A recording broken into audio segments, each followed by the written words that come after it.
All right, we got the Nitro Deck.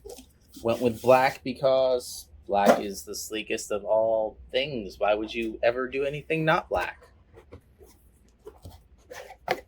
Oh, very nice. I do like when things are well protected. Makes me happy to see that. Looks like it's got some cardboard over the controller itself as well to ensure further protection. Got some decent weight to it, actually. Yeah. Welcome to the CRKD family. Uh-huh. Sure. When you shop with us, you're family. Slides right in. Yeah, the weight's okay. A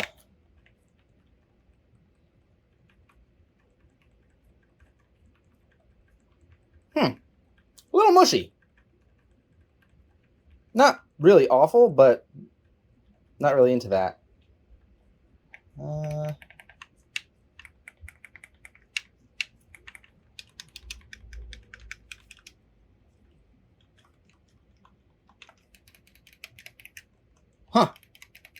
Micro switch on the bumpers, but seems like membrane on the triggers.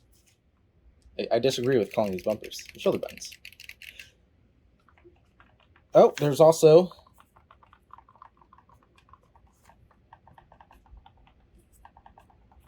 which are extremely quiet micro switches.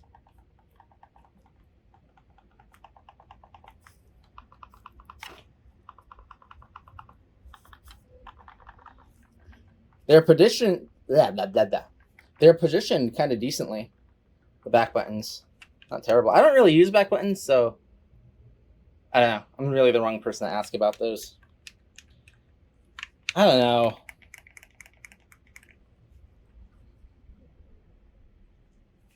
It looks okay, I guess.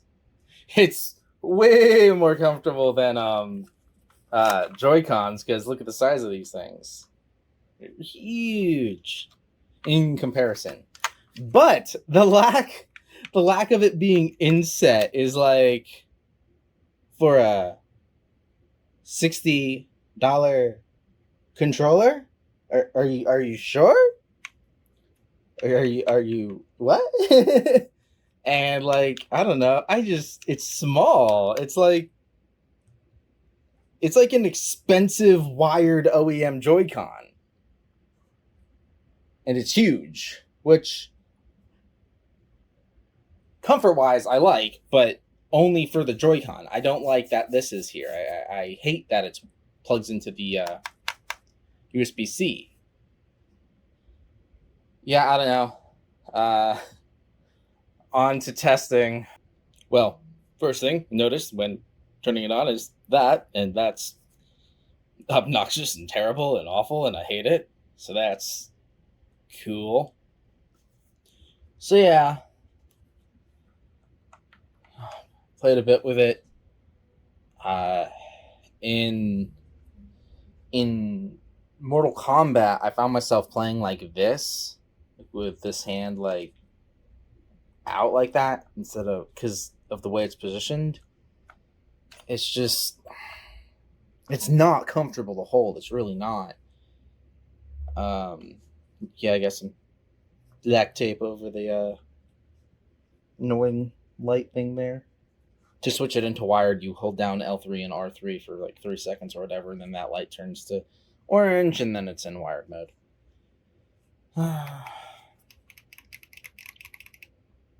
Its polling rate was 132, and its circularity was 21.3 on the left and 21.8 on the right.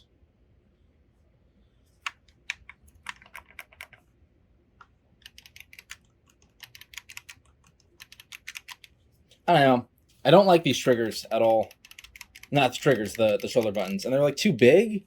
I was like, I think when I was going to hit L or R, I would hit these ones.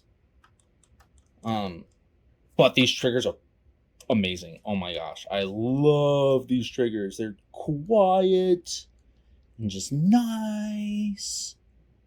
Oh, there's no loud noise to them at all in any way. I love the triggers. I really look forward to getting this taken apart and checking out what's going on in there. I didn't use these at all because I don't care about them. The kickstand is it's nice, actually. It's a really good kickstand. Oh no!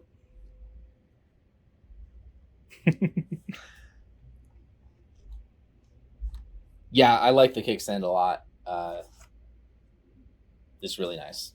So it has this wired mode function via USB, and it actually got detected right away as an Xbox controller, so that's cool. It's like defaults to X input, so that's cool. But it doesn't come with a USB cable. For $60, you can't send me nice little 6-foot USB-C cable? Really? Really? That's insane to me.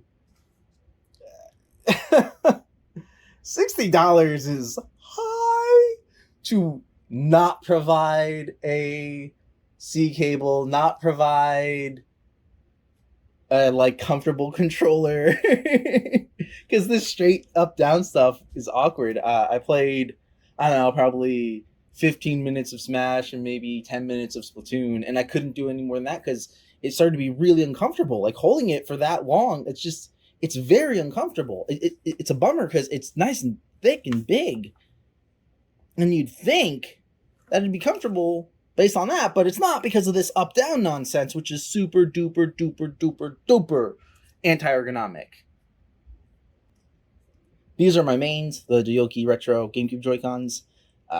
They're better, and like, you know, they're designed for our hands to be able to use them naturally and comfortably. Yeah, who'd have thunk it? If you design something factoring in how our hands work, yeah, it's a better, more comfortable controller. Wow, what a thought! Oh, and these were 65. I think they're 60 right now because the Hall Effect ones came out, and those were 65, and so I think they made these be 60. At least for a time, it was that. I don't know if it still is. But I love these. I do. Anyway, another thing is the stick caps. Super uncomfortable. I did not expect that the stick caps would be uncomfortable. From looking at it, I was like, oh wow, they're nice and big and comfortable, or they're nice and big, and I figured they'd be comfortable, but they're not. They were not comfortable to use at all. I don't know if that's because of the stick cap itself or because it's this horrible straight up down design where nothing's inset, and so it's just uncomfortable no matter what you do. I don't like that the triggers are micro switches. I don't like that at all. But again, I don't know. Shoulder buttons. I don't like that the shoulder buttons are micro switches. I don't like that at all. But I love these triggers. They are beautiful. The D-pad was fine in Mortal Kombat. I maintain it feels a little mushy, but it works fine. I mean, it's a controller, and it's fine, I guess, but not for $60. No friggin' way, man. No friggin' way. No way. Not for $60. If you have small enough hands that this design isn't horrendous, then I would say, I'm trying to think here, maybe $35? Does that make sense? Maybe? I don't know. I don't know about that even, though. Maybe more like 30. And it would have to come with the USB-C cable because it's insane that it doesn't. Nothing justifies a $60 price point on this thing. It is not worth $60. No way, no how. It functions, and it's bigger. It's better than JoyCons, but that's not a particularly high bar. So a definite pass from me. Don't get this. It's the main thing that I like about it is the triggers. Yeah, I don't know why this exists. It's an overpriced, like, awkwardly sized OEM Joy-Con. Basically, it's not that good. OEM replica. I don't know. It's bad. It's really bad. I don't like it. Yeah, I don't like it. The stick caps, don't like the triggers. I kept accidentally hitting it, in Splatoon and in Smash. I think they're maybe too big. I don't know. I don't know what the deal with these bumpers, shoulder buttons are. It keeps flipping trigger and shoulder buttons. So sorry about that, but it is what it is. But yeah, these the shoulder buttons, I just kept accidentally hitting them when I went to go hit trigger or when I was leaving trigger, and I don't know. It's weird. It's a weird design. Not good for Splatoon. Not good for Smash. It was fine in Mortal Kombat, but again, my grip was like this. It was super awkward. It was a super, super awkward grip. Instead of being like that, it was like that. Because it's a poorly designed controller compared to this, where it's like, oh, look at that. Your hand chills in the same position. You just move your thumb because, yeah, posable! Ah! No! Oh, man. It's like they weren't designed for humans. These like straight up down designs. Like, and I know Nintendo did it, and I don't know if Nitro Deck was like, oh well, it's good enough for Nintendo, so we should just copy them. But it's awful. It's not worth $60. It might be worth $35, maybe $30, with a USB-C cable. The fact that it doesn't come with a USB-C cable is such a friggin' ripoff. I can't believe that they're charging $60 for this thing.